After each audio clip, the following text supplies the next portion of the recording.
Oi, eu sou o Rafael e esse aqui é o Enquadros com o primeiro vídeo de leituras da semana do mês de abril. Essa semana eu priorizei quadrinhos com a leitura mais acessível, mais rápida, porque estava fazendo bastante coisa. E aí o quadrinho eu pegava ali e lia um pouco, né? Mas também já dei início em leituras mais longas que devem aparecer no próximo vídeo de leituras da semana. E aí sabe o que seria bom? Você já deixar o like aí, não custa nada, né? Rapidinho você faz, se você estiver vendo na TV, no celular, no tablet, no computador, é tudo muito simples. E se inscreve no canal, deixa aí algum comentário sobre o que você leu, sobre alguma das minhas leituras, tá certo? E sem mais delongas, vamos logo a elas. Primeiro, o grito de número 38 do Atópico. Cidade, Fernandinho, cara de bebê contra o Homem Maconha. É um quadrinho pequenininho, né? Daquela linha de quadrinhos da O Grito, sempre publicando um autor nacional por edição, diferente, sem repetir autores, já chegando no número 38. Esse aqui, por exemplo, tem 16 páginas de quadrinho, fora capa, contra capa, né? E é uma história bem direta. O Fernandinho, cara de bebê, tá ali curtindo com seus amigos, né? Quando do nada começa uma hecatombe provocada pela invasão do homem maconha que se materializa no meio da cidade. Que nada mais é que uma espécie de kaiju ou gigante com a cabeça de maconha, um medalhão, enfim. E nisso a piração continua quando a humanidade vai mostrando o que tem, né, de arma para se opor a essa grande força. É uma viagem, basta dizer isso, se você curte o estilo do Atópico, o humor dele, é uma boa pedida. E se você não conhece o Atópico, também é uma boa apresentação do trabalho dele, porque vai tudo meio que nessa linha aqui. O que sabem os patos da Jessica Grock, impressa por ela mesma na gráfica, né, Taca-Tinta. É um quadrinho nesse formato widescreen, mas que ele funciona quase como se fosse um calendário, né? Essa forma de passar as páginas.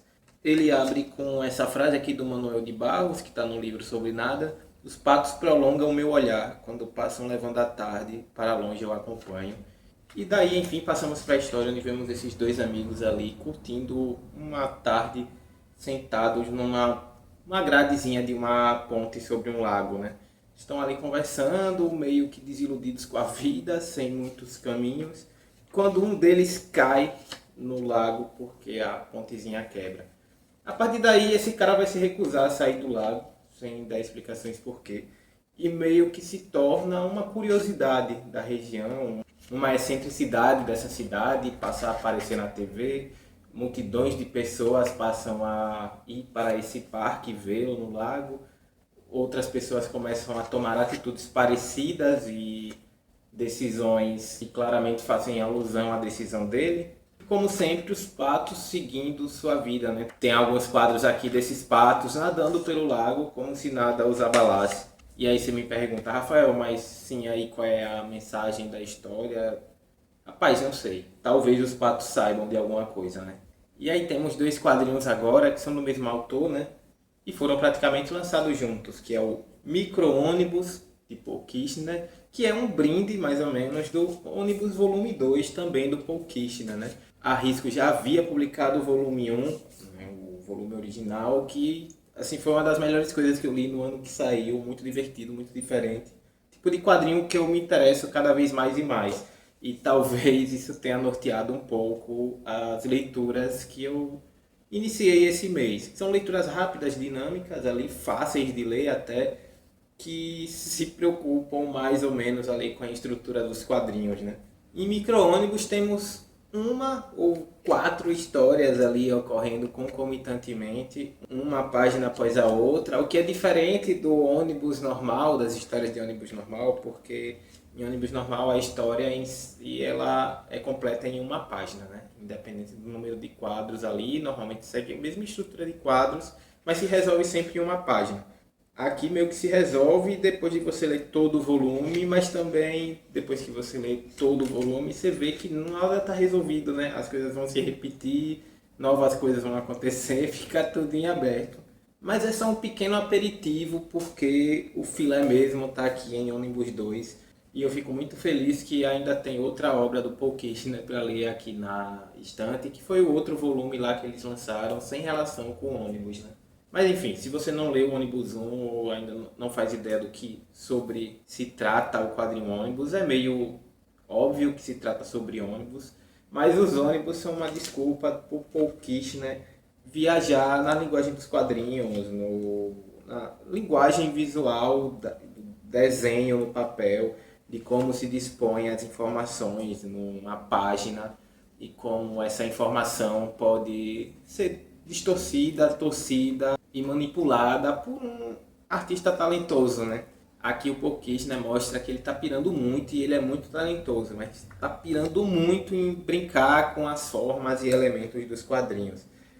Sempre se resolve nesse formato, né? Uma tira por página, e a tira vai ter uma gag ali sobre quadrinho e também sempre sobre ônibus, né? Sobre seus passageiros, sobre seus trajetos, sobre sua constituição, ilusão de ótica envolvendo tanto quadrinho quanto esse ônibus que vai resultar em viagens no tempo, viagens dimensionais, todo tipo de loucura. O Paul Kirchner vai dar uma desculpa para botar aqui. Eu não sei se ainda está em catálogo, foi lançado recentemente até, mas como é sempre lançado via Catarse, talvez você só vai encontrar agora na loja da editora e em livrarias mais especializadas, né? As tais gibitecas, gibiterias. Tomara que tenha mais espaço, não só para Paul Kirchner, né? Mas para quadrinhos desse estilo aqui no mercado brasileiro. Tem o Chris Weck, que talvez seja uma referência um pouco mais óbvia, né, desse rolê de brincar com quadrinhos. Nesse caso ele leva muito a sério e acaba mostrando que tem um amplo domínio sobre a linguagem. Mas tem vários outros, mesmo no Brasil mesmo, sabe?